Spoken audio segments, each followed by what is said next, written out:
Welcome back to my blog channel. तो कैसे हैं आप सब लोग? उम्मीद करती हूँ कि बहुत अच्छे हैं।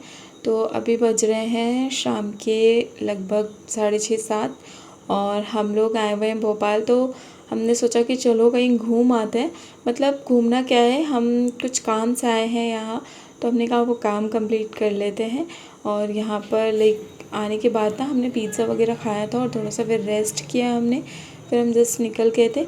हमने कहा कि अगर टाइम मिलेगा तो थोड़ा सा हम घूम भी लेंगे और जो काम हमें करना है वो भी हम कर लेंगे। और यहाँ पर ना बाइक वहाँ पर एक ही है, तो इतने सारे लोग हैं हम, तो सब बाइक से जा नहीं सकते थे, इसीलिए हमने ऑटो बुक किया था। तो यहाँ पर खड़े होके हम जस्ट ऑटो का ही वेट कर रहे थे।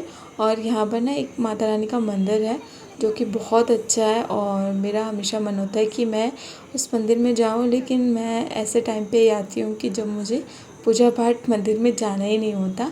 तो फिर यहाँ पर दीदी जा रही थी, दीदी ने कहा चलो मैं आती हूँ माथा टेक के, तो बाबू को भी ले गई दीदी। यहाँ पर आप देख सकते हैं मंदिर अंदर से भी काफ़ी अच्छा है, बहुत सुंदर सा मंदिर है।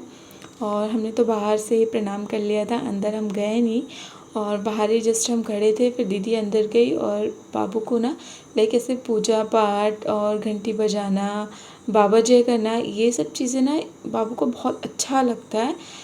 और हो सकता है वो थोड़ा सा ना है उसके अंदर, पता नहीं, बस उसको अच्छा लगता है। फिर हम लोग जस्ट डिसाइड कर रहे थे कि ऑटो में कौन जाएगा, बाइक से कौन जाएगा। फिर दीदी लोगों ने बोला कि दोनों दीदी और निशा भी वही हैं, तो वो लोग ऑटो से चले जाएंगे, बाबू को साथ में ले लेंगे। और मुझे बोले कि भाभी आप भैया के साथ बैठ जाओ बाइक पे। तो काफ़ी टाइम के बाद मैं इनके साथ बाइक पे बैठ रही हूँ ऐसे, रात को बाइक पे बहुत अच्छा लग रहा था काफ़ी टाइम के बाद। तो हमें जहाँ जाना था ना वो काफ़ी ज़्यादा दूर तो नहीं था, वो बहुत पास में ही था, लगभग 10 मिनट का ही रास्ता था। तो हम लोग जस्ट इतने टाइम के बाद मैं सब बाइक पे बैठ के जा रही थी ना इनके साथ। नाइट का ड्राइव हो गया था, बहुत ही ज़्यादा अच्छा लग रहा था।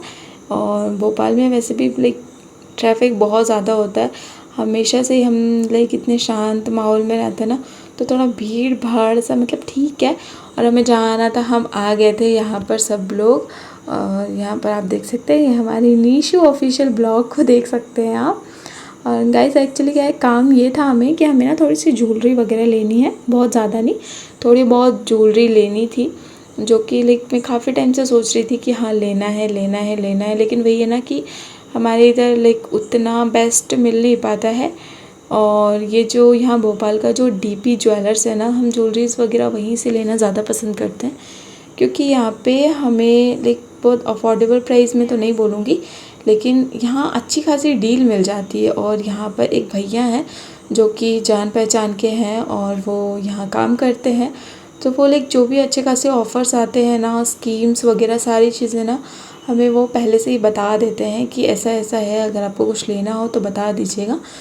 तो बहुत टाइम से मैं सोच रही थी कि एक डायमंड का मंगलसूत्र लेने का, और उसके लिए ना हमने लगभग 1 ईयर हो गया स्कीम भी बनवा के रखी थी।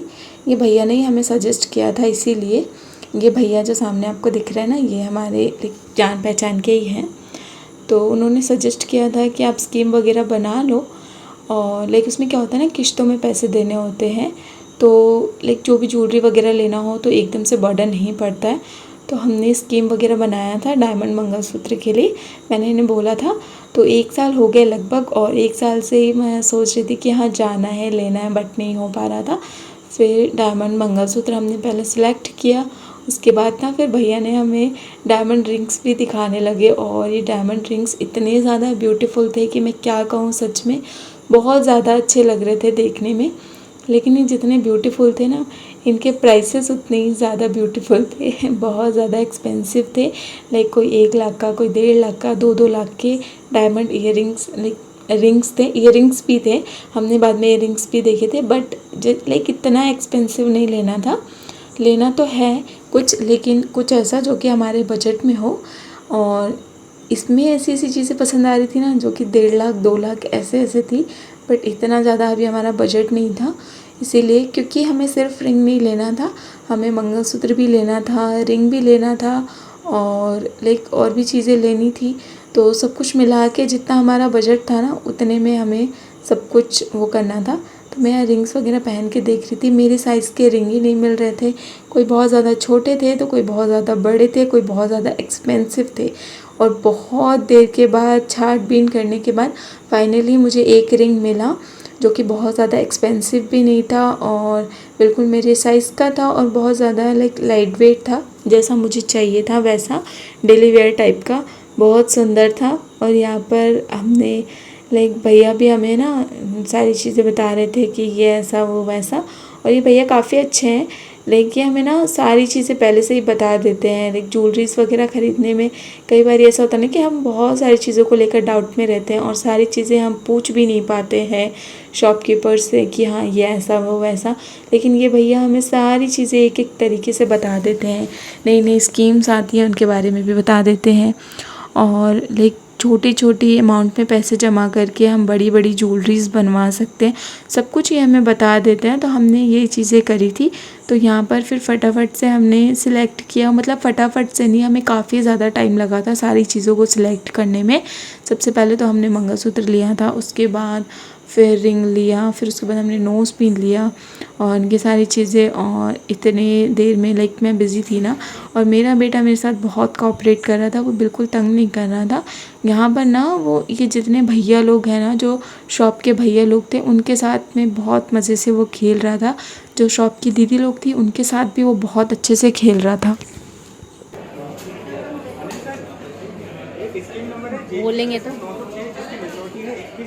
सितंबर, लेकिन कस्टमर चाह रहे हैं कि वो अभी मैच्योर करवा लें, जितना ही बेनिफिट मिल रहा है उनको उतना मिल जाए,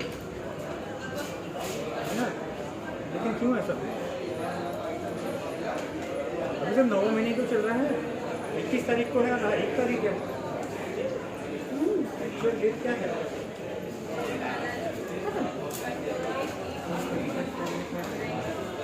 एक्चुअल डेट है 9/9/2024 और वो इफेक्टिव वाला 21/9 हो रहा है। तो इतना सा तो डिफरेंस है, 5-7 दिन का। वो तो आप करवा दो ना, वहाँ पर तो सुन नहीं रहा बात, कस्टमर नाराज़ हो रहे हैं। और मैंने आपको बताया था ना कि जब माँ और पापा की एनिवर्सरी थी उस टाइम पे मैं कुछ स्पेशल गिफ्ट उन्हें देने वाली थी, बट माँ के हाथ में चोट लग गई थी, इसीलिए फिर मैं जा नहीं पाई थी और फिर मैं वो गिफ्ट नहीं ले पाई थी। तो मुझे एक्चुअली यहीं से कुछ लेना था माँ और पापा के लिए। तो मैंने बहुत टाइम से सोच के रखा था कि माँ के लिए ईयरिंग्स लूँगी और पापा के लिए ना रिंग लूँगी। मैं अपनी तरफ से माँ और पापा को कुछ गिफ्ट करना चाहती थी, इसीलिए तो उसके लिए भी स्कीम हमने पहले ही बनवा के रखा था कि एक ही बार ऐसे बर्डन ना पड़े, है ना। क्योंकि ऐसा होता है ना कि छोटे छोटे अमाउंट्स हम जमा करते हैं तो वो ज़्यादा बेस्ट होता है। एकदम से बहुत सारे पैसे जमा करने होते हैं तो वो उतना हो नहीं पाता है, इसीलिए तो मैं काफ़ी टाइम से पैसे जमा कर रही थी। मैंने स्कीम बनवाया हुआ था यहाँ पर और थोड़े थोड़े पैसे जमा करके फिर मैंने यहाँ पर ना माँ और पापा के लिए भी लिया है कुछ। तो यहाँ पर वही हम ईयरिंग्स वगैरह सेलेक्ट कर रहे थे। और गोल्ड अभी इतना ज़्यादा महंगा हो गया ना कि मैं बता नहीं सकती हूँ, इतना ज़्यादा महंगा। लेकिन एक छोटी सी चीज़ भी अगर देखने जाओ ना तो 40,000 50,000 से कम कुछ नहीं मिलने वाला है यहाँ। एक छोटी से छोटी चीज़ भी छोटे छोटे ईयरिंग्स थे और जब उनके प्राइसेस हम पूछ रहे थे ना तो भैया सीधा बोल रहे थे 45,000 50,000। तो देख के तो मैं शॉक्ड हो गई कि यार इतना ज़्यादा एक्सपेंसिव। तो अभी फ़िलहाल उतना बजट नहीं है, जितना बजट है हमें उतने में सारी चीज़ें ही लेनी है। और यहाँ का स्कीम का ऐसा रहता है ना कि अगर डायमंड का स्कीम बनाया है आपने तो आपको उसमें सिर्फ डायमंड ही लेना है, और गोल्ड का स्कीम बनवाया है आपने तो उसमें आप सिर्फ गोल्ड ही ले सकते हो। तो डायमंड का जो स्कीम हमने बनवाया था उसमें मेरे लिए फिर हमने डायमंड लिया और माँ और पापा के लिए मैंने बनवाया था गोल्ड का स्कीम। तो उतने में ही फिर हमें माँ और पापा के लिए भी लेना था। और फिर उसके बाद यहाँ आए हुए थे तो मैंने कहा वो बिछिया जो हम पैर में पहनते हैं ना वो, तो मैंने कहा बहुत बड़ा शोरूम है यहाँ पर, शायद बहुत अच्छे अच्छे डिज़ाइंस के मिल जाएंगे बिछिया। तो यहाँ पर जस्ट हम आए जहाँ पर चांदी की ज्वेलरीज रखी थी वहाँ पर सेक्शन में। लेकिन मैं सच बता रही हूँ यहाँ पर ना बिछिए के डिज़ाइंस थे ही नहीं, या फिर ये भैया बहुत अजीबोगरीब टाइप के डिज़ाइंस दिखा रहे थे। फिर मैंने 1-2 बार देखा बट मुझे पसंद नहीं आया। फिर मैंने उनको बोला भी कि भैया कुछ अच्छे डिज़ाइन में हो तो दिखा दो। उन्होंने कहा नहीं नहीं इससे अच्छे डिज़ाइंस नहीं मिलेंगे। मैंने कहा चलो ठीक है, नहीं है तो फिर हमने बिछिया लिया ही नहीं। और बस हमें जो चीज़ें लेनी थी ना फिर हमने वही चीज़ें ली। और यहाँ पर आप देखिएगा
और सारी चीज़ें सिलेक्ट करते करते काफ़ी ज़्यादा टाइम हो गया था, तो हमने सोचा कि अब घर चल लेते हैं, क्योंकि यहाँ पर ना सारे कस्टमर्स भी जा चुके थे और शॉप ऑलमोस्ट बंद होने का टाइम हो गया था, 9:30-10 बज चुके थे।